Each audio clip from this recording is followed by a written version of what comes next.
नमस्कार दोस्तों, आप सभी का स्वागत है। दोस्तों, आज हम जानेंगे श्री महालक्ष्मी व्रत के बारे में और महालक्ष्मी व्रत की कथा। ये व्रत गुरुवार को किया जाता है। ये व्रत पूजा करने से श्री महालक्ष्मी माता प्रसन्न होती है तथा सुख शांति एवं धन संपत्ति प्राप्त होती है। ये व्रत करने वाले स्त्री तथा पुरुष दोनों मन से स्वच्छ एवं आनंदमय होने चाहिए। इस व्रत को किसी भी महीने के शुद्ध पक्ष के प्रथम गुरुवार से शुरू कर सकते हैं। विधि नियम अनुसार हर गुरुवार को श्री महालक्ष्मी व्रत करें। श्री महालक्ष्मी व्रत की व्रत कथा को पढ़ें। लगातार 8 गुरुवार को व्रत पालन करने पर अंतिम गुरुवार को समापन करें। वैसे ये व्रत पूजा पूरे वर्ष भर भी कर सकते हैं। पूरे वर्ष भर हर गुरुवार के दिन देवी की प्रतिमा या फोटो के सामने बैठकर उनका ध्यान करते हुए व्रत कथा को पढ़ें। शेष गुरुवार के दिन 8 सुहागनों अथवा कुंवारी कन्याओं को आमंत्रित करके उन्हें सम्मान के साथ आसन पर बिठाकर श्री महालक्ष्मी व्रत का स्वरूप समझकर हल्दी कुमकुम लगाएं। पूजा की समाप्ति पर फल प्रसाद वितरण करना है तथा इस व्रत कथा की एक प्रति उन्हें देकर नमस्कार करें। केवल नारी ही नहीं अपितु पुरुष भी ये व्रत पूजा कर सकते हैं। वे सुहागन या कुमारिका को आमंत्रित कर उन्हें हाथ में हल्दी कुमकुम प्रदान करें तथा इस व्रत कथा की एक प्रति देकर उन्हें देवी समझकर प्रणाम करें। पुरुषों ने भी इस व्रत कथा को पढ़ना चाहिए।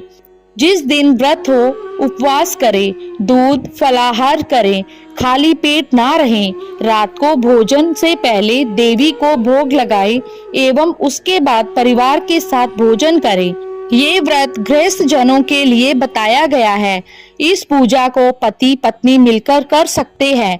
अगर किसी कारण पूजा में बाधा आए तो औरों से पूजा करवा लेनी चाहिए, पर खुद उपवास अवश्य करें। उस गुरुवार को गिनती में ना लें। अगर किसी दूसरी पूजा का उपवास गुरुवार को आए तो भी यह पूजा की जा सकती है। दिन में या रात में भी पूजा की जा सकती है। दिन में उपवास करें तथा रात में पूजा के बाद भोजन करें। इस व्रत की कथा को सुनने के लिए अपने आस पड़ोस के लोगों को, रिश्तेदारों को, घर में लोगों को बुलाएं। अगहन के महीने में पहले गुरुवार को व्रत शुरू करें तथा अंतिम गुरुवार को उसका समापन करें। अगर माह में 5 गुरुवार आए तो 5 गुरुवार को पूजा करें। यदि उस दिन अमावस हो तो भी पूजा करें। श्री महालक्ष्मी व्रत की कथा। आइए भक्तजनों ध्यान से सुने श्री महालक्ष्मी जी की व्रत कथा। गुरुवार की व्रत कथा, इसे श्रवण और पठन करने से दुखद दरिद्र दूर हो जाता है।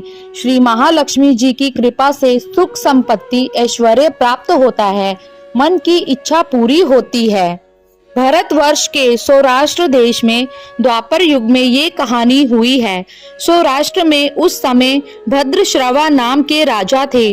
वे बड़े पराक्रमी राजा थे। 4 वेद, 6 शास्त्र, 18 पुराण आदि का उन्हें ज्ञान था। उनकी रानी का नाम था सूरत चंद्रिका। रानी दिखने में सुंदर और सुलक्षणा थी तथा पतिव्रता थी। उन दोनों को 7 पुत्र तथा उनके बाद एक कन्या का वरदान मिला था। कन्या का नाम श्यामबाला था।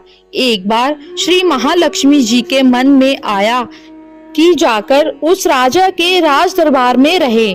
इससे राजा को दुगनी धन दौलत प्राप्त होगी और वह इस धन दौलत से अपनी प्रजा को और सुख दे पाएगा। गरीब के घर अगर रहे और उसे धन दौलत प्राप्त हो तो वह स्वार्थी की तरह केवल अपने ऊपर ही खर्च करेगा। ये सोचकर श्री महालक्ष्मी जी ने बूढ़ी ब्राह्मण स्त्री का रूप धारण किया। हाथ में लाठी लिए लाठी के सहारे रानी के द्वार पहुंची। यद्यपि उन्होंने बूढ़ी औरत का रूप धारण किया था, पर चेहरे पर देवी का तेज था। उन्हें देखते ही एक दासी सामने आई। उसने इनका नाम, धाम, काम, धर्म सब पूछ डाला।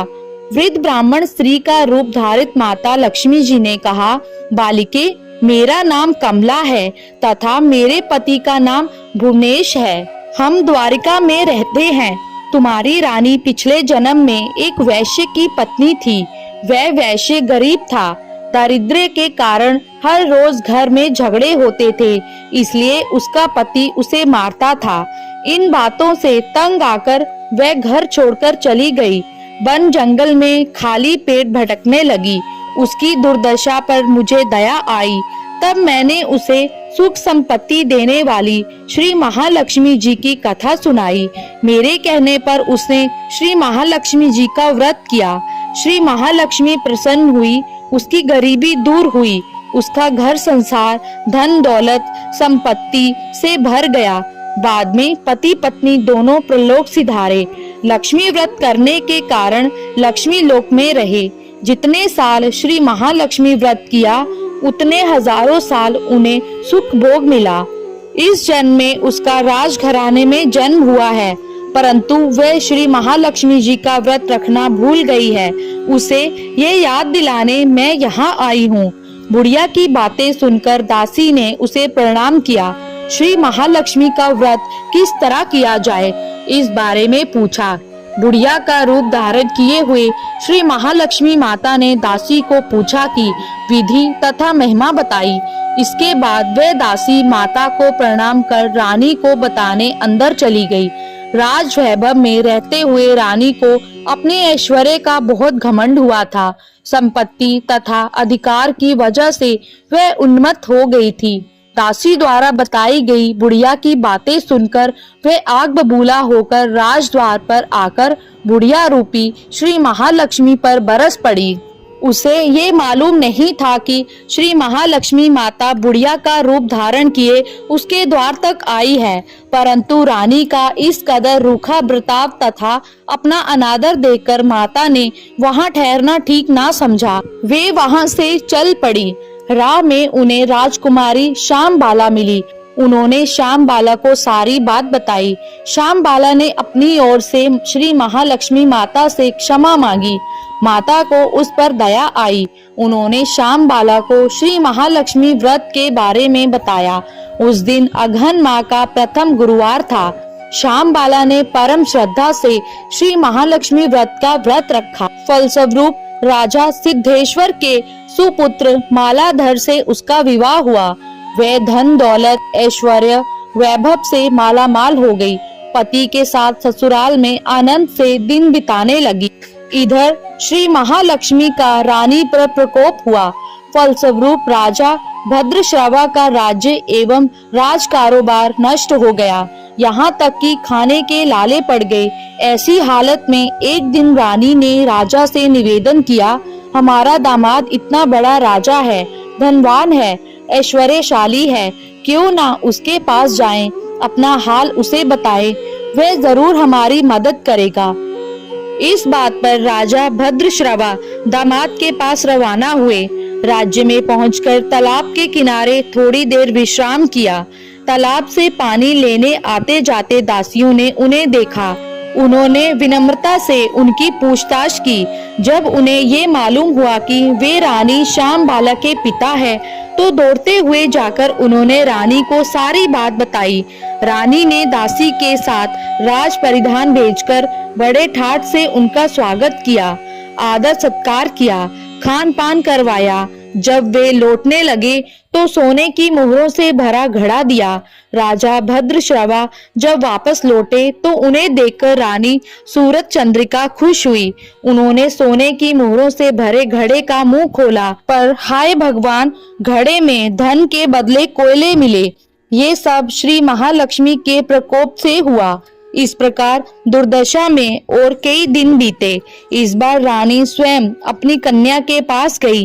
वह दिन अघन माह का अंतिम गुरुवार था। श्यामबाला ने श्री महालक्ष्मी का व्रत किया और पूजा की। अपनी माता से भी व्रत करवाया। इसके बाद रानी अपने घर आई। श्री महालक्ष्मी जी का व्रत रखने पर उसे फिर से अपना राजपाट, धन दौलत, ऐश्वर्य प्राप्त हुआ।